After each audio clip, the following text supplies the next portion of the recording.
This video is made possible by War Thunder. Have you ever heard the tragedy of Call of Duty the 13th? I thought not. It's not a story the boys would tell you. It's a gamer legend. A game so mired in franchise fatigue, dogpiling, and zeitgeist chasing that it never stood a chance. Infinite Warfare is not a bad game in the slightest, and is actually among my favorite COD campaigns now that I've played it. I'm sure you've heard a resurgence of people praising this campaign. Now that we are a good 7 years removed from this era of COD, we can now look back on the game and realize, maybe, I treated you too harshly.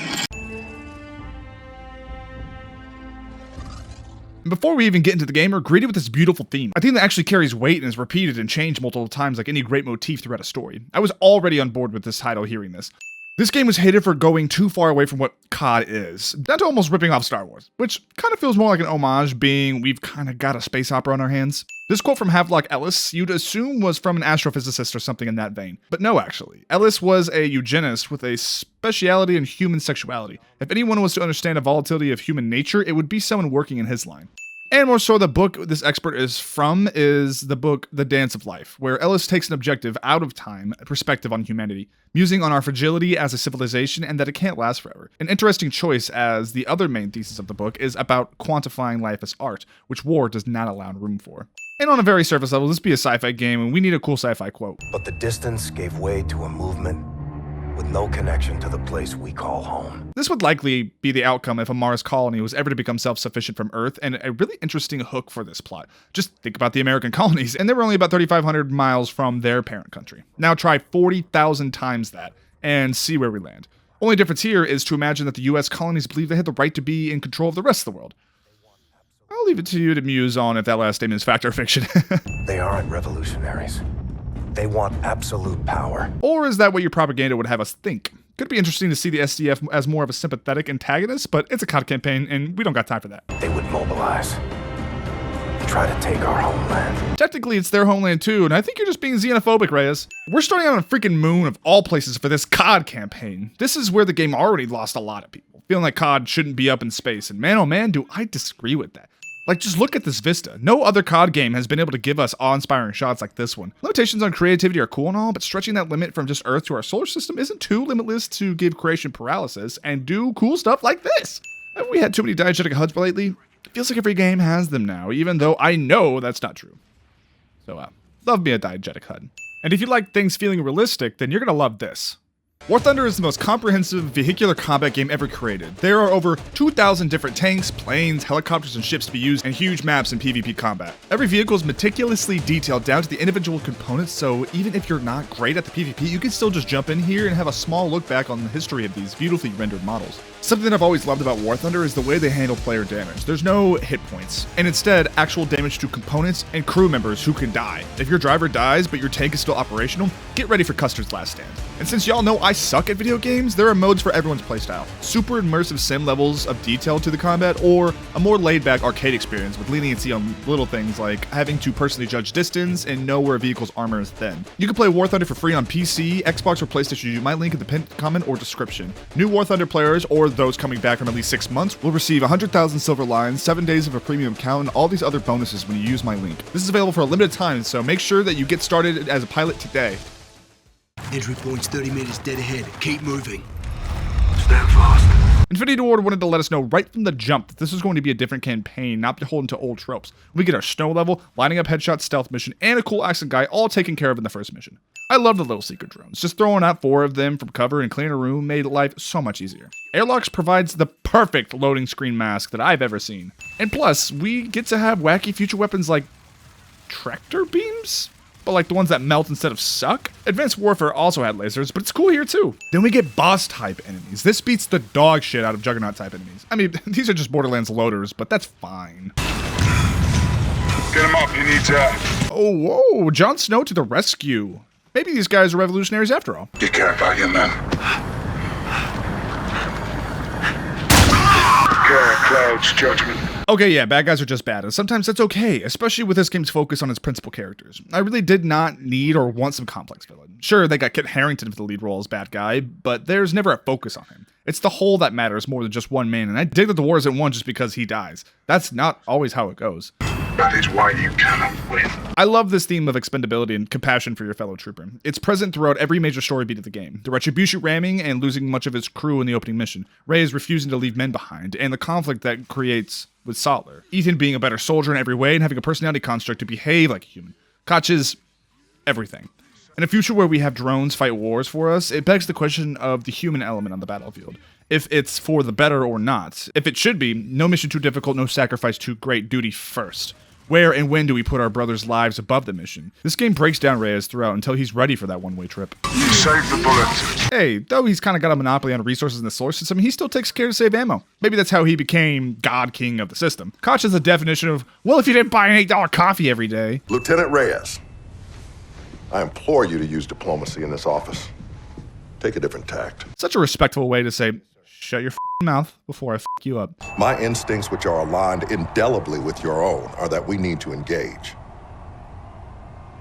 Why don't we, sir? Brian Bloom kills it as Reyes, and I'm digging that Infinity Ward is letting their actors cook in these cutscenes. Infinite Warfare is right above Black Ops 1 and 2 for me when it comes to giving characters actual time to breathe and really get to know them. I can't think of another COD where they go out of their way just to have meaningless interactions about the smallest of things. Like Kashima asking Reyes if he could riz up on Sattler's Sorry. Until there's war, the warriors aren't in charge. Isn't that funny? I get it, but like, you know. How many? 4. KIA. Don't you just love that Sattler and Reyes have a completely platonic relationship? I didn't even bat an eye about that fact while playing, but now looking back on it, that's awesome. No shoehorned, unrequited love, or we can't do this because the SDF is doing a war. Bullshit. Just two buds butting around kicking ass. Sattler also could throw me out of the airlock any day. So there's that. Not a list you want to make. Peace to the fallen. They even leave room for more names here. It's so quick and not even in your face, I didn't even notice the foreshadowing to the ending. That's how you know you're doing it right. That's a mouthful. You ain't kidding. Call me Ethan, ma'am. Robots with human mannerisms will never not be the funniest, most entertaining characters in a story. Remember K2SO? Ethan stole my heart, and I was always happy when he was along for a mission. Program for combat? Thoroughly, ma'am. Born to kill. See what I mean? Freaking gold right here. Why did no one tell me this campaign was good, too? Out of the Advanced era, we got some pretty great campaigns. We got a pretty familiar campaign with a few shakeups with Advanced Warfare. Black Ops 3, which was just...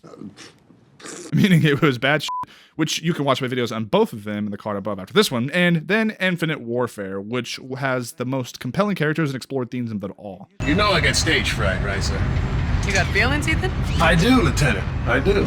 I carry the brain of a human farmer. Holy shit, are you serious? No, ma'am. Not at all. I could just play a whole game with Ethan making jokes, especially his physicality is hilarious and gravy with the timing of it all. Smart of the Aegis guns to go straight for the Admiral first on the ambush. If you weren't sure it was the future, this Vector has 2 mags. Just because, I guess. You're telling me that our AK-47 equivalent in this game is a Star Wars blaster? I gotta use it again, friends. You gotta admit this is cool! Water displacement actually being a thing and not just a big splash? Attention to detail, and holy hell, I think we often forget how scary water is. Not just the water, but the bog of an explosion filling the streets. I'm seriously loving the attention to environmental details that sometimes gets ignored for the sake of gameplay. It's been a while since we've won the death quotes. These ones are amazing because it's just referencing its own made-up rhetoric. We often see throughout Infinite Warfare is the toll that this war takes on the soldier. Constantly we see rooms with wounded men and haphazardly thrown together bases. It helps support that expendability theme and allow us to have compassion for our fellow trooper. Showing us this makes us question how we feel about it all. Shit, even in the future we got no man's land type areas. Also, that just made me think. It's gotta be called Infinite Warfare because the thesis here is that no matter what, there's always gonna be a war, right? Food for thought. And we get some dynamic terrain and hazards to deal with? What am I playing, a COD Ghosts map? I don't love that boss for this reason. But I do love them for that one mission that we'll get to, and they give us more enemy variety as different weapons are more affected on them than humans. Ethan, go! Who needs a breach charge when you have an Ethan? Everybody deserves themselves an Ethan. This is the future, but honestly, the tech doesn't scream it. Everything we're seeing and hearing still has a very tactile feel to it. It's not just holograms, white fluorescent light, and beautiful, perfect, clean stations. We've got buttons, which is more than I could say about my own car today. The red is kind of dingy and broken down. You can hear the rocking of this jackal as it escapes Earth's gravity. It really doesn't feel too far off from where we're at with our tech. I mean, hell, this jackal has more physical buttons than a SpaceX Starship. Kinda. Okay, so we get to actually fly around this jackal and it doesn't control half bad. I thought this was just going to be a one-off mission like in Halo Reach, but no! We are going to be in and out of this thing all game long, to the point Infinity Ward lets us customize the ship too. If we're gonna do a sci-fi game, I mean, we gotta have our own ship, you know? This is Admiral Sailing Koch of the Olympus models. Pretty neat that they named a flagship after the highest point on Mars, being over 2 times the height of Mount Everest. And speaking of ship names, the Retribution, a very fitting name for the ship that will punish the SDF for its war crimes against Geneva.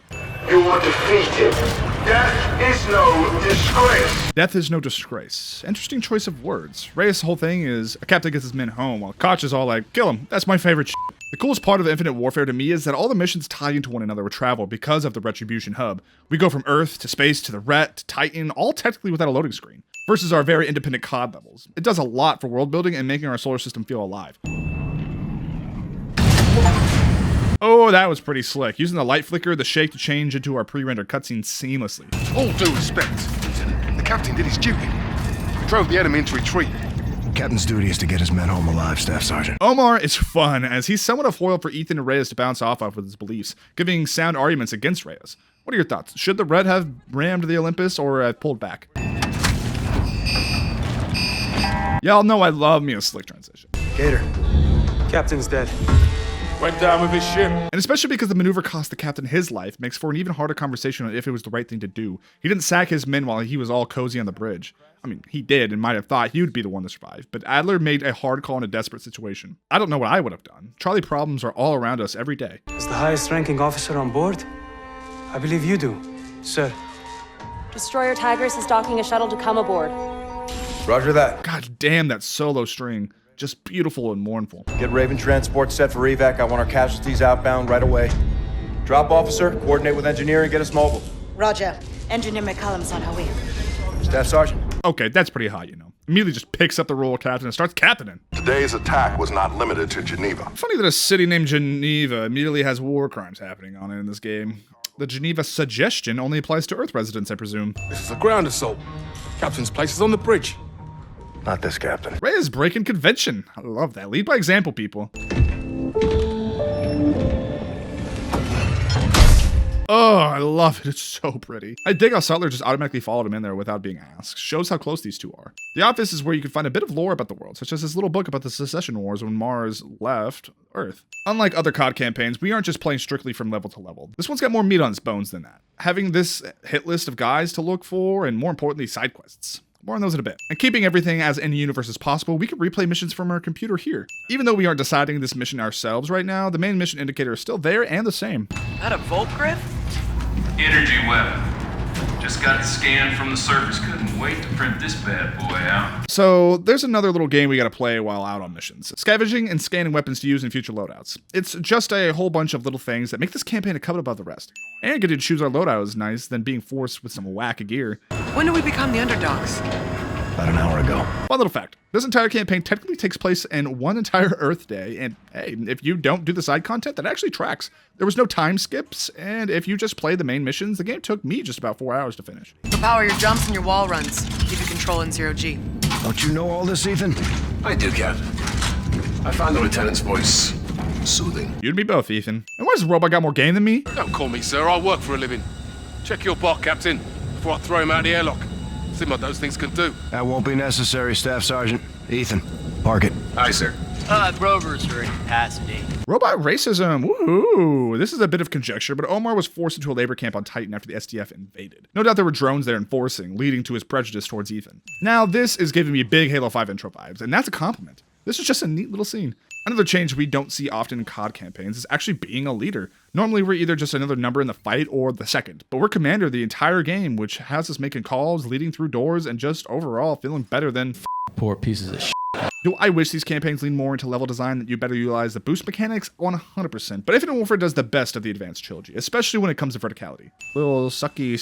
Remember when I was talking about the mini-bosses? These shield bearers are no fun in a way that's healthy for the game. You'll get ground to a halt and have to think about the tools and how to get around that shield. Badass armor.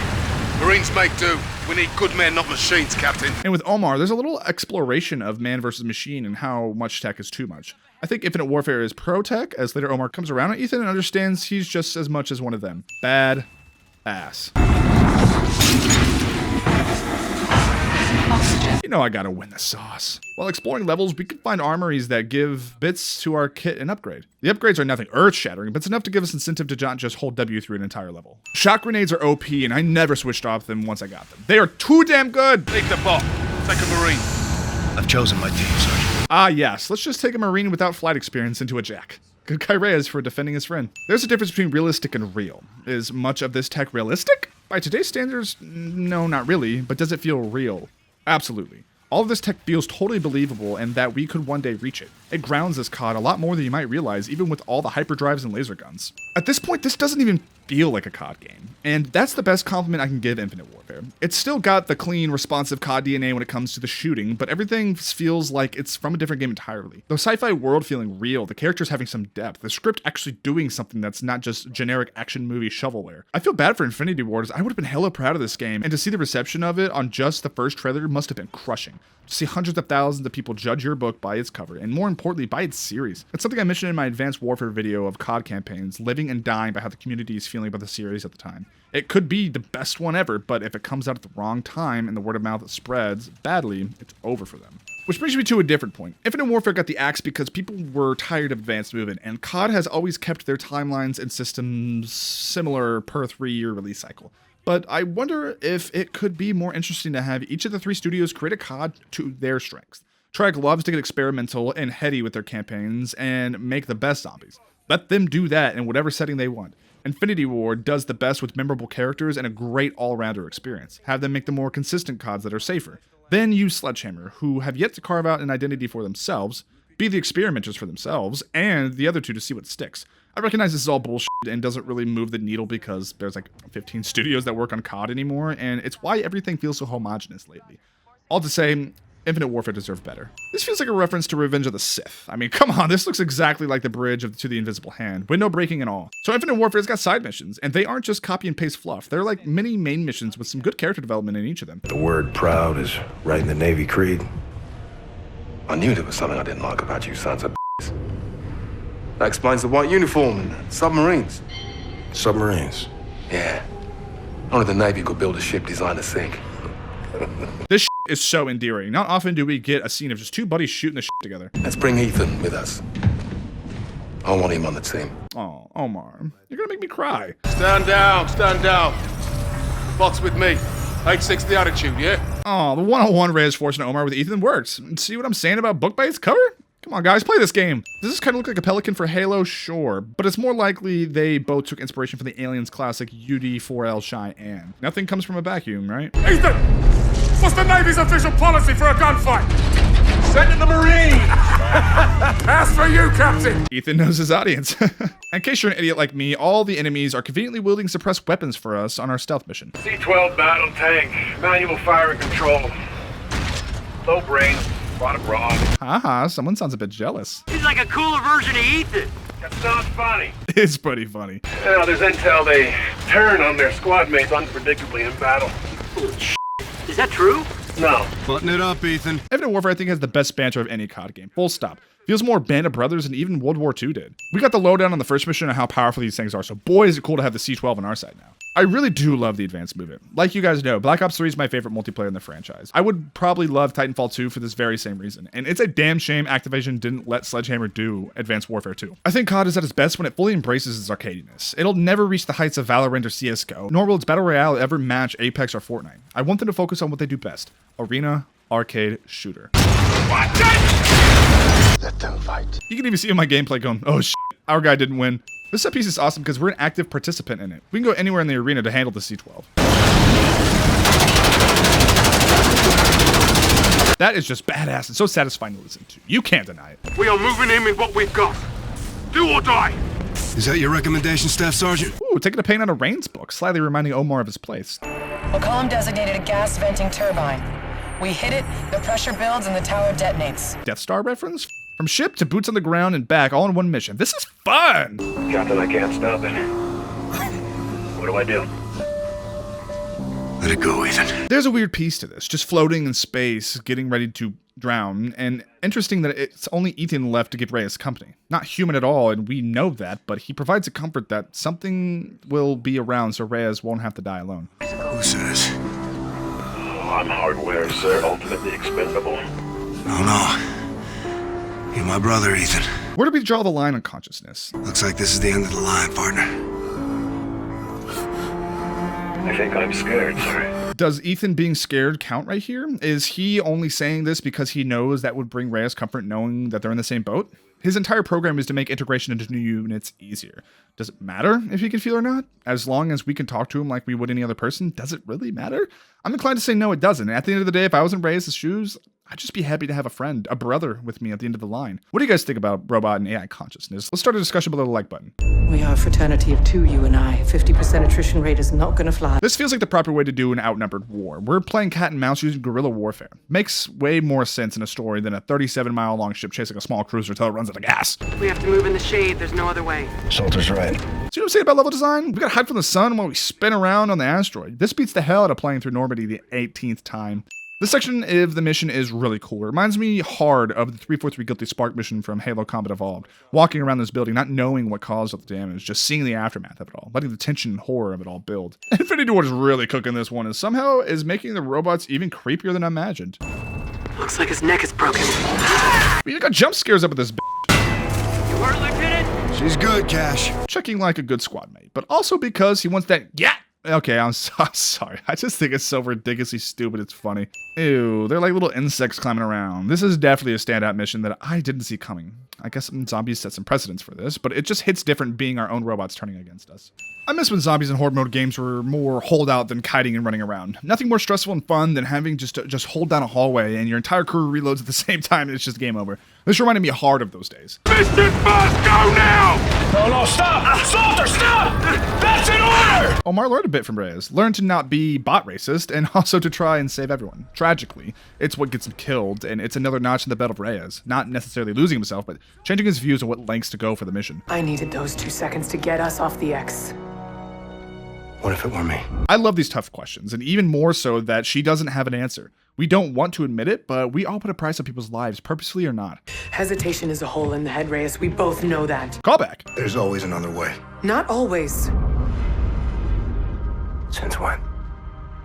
Since you became captain. Damn, is she basically just telling Reyes that he keeps leading them into corners to get nuked? If you think about it, kinda. Every mission, Reyes has lost men and keeps pushing for this ideal to save everybody when it ends up getting people killed. He keeps finding himself stuck between the mission first or people, and sitting on that fence is making everything worse. And we gotta remember, he's just became commander today. Commander Nick Reyes. 3, 2, 1. I like that even during this call, we're hearing everything with the ship. Feeling the whole of the ship rock. It makes everything feel so real and grounded, even though we're inside a wormhole. Salt, get a combat rescue team out there now. There's no one out there, Reyes. Gator, call the flight deck. I'll go out there myself. I'll go with you, sir. Captain, we've no life signs, no beacons. Farron risks a lot to save Reyes. Our man's just trying to repay the favor. Mars Eternum. Meaning everlasting in Latin. Mars forever, yo. Respect to the Admiral. The desk is not the deck. It's time to raise the black flag and start cutting throats. Good on you, Captain. Oh, that goes hard. I love a little rogue company. He's pretty much performing seppuku, which is an honorable way of taking one's life in Japanese samurai culture. Oh, now that's neat and horrifying watching the Olympus slowly move into frame behind Reigns. Leave your bridge. Pick up a weapon and fight. We don't fight! We attack! Okay, so not every line is a winner in this game, but it still tracks with how much the SDF believes themselves superior to the UNSA. So it's a bot we're controlling that takes down Koch. It could be a warning about our increasing over-reliance on technology. It's for sure his comeuppance on how he didn't want to waste our bullets in the opening mission and had the bots crush the squad. Koch is completely surrounded by bots, no human life at all. It was never Infinite Warfare's goal to give commentary on AI bots and humans, but it is interesting that he talks so much about death not being a disgrace and how much more superior he is to Earthlings, only to surround himself with things that don't technically die and can't be deserving to inherit the solar system. Killing me isn't winning.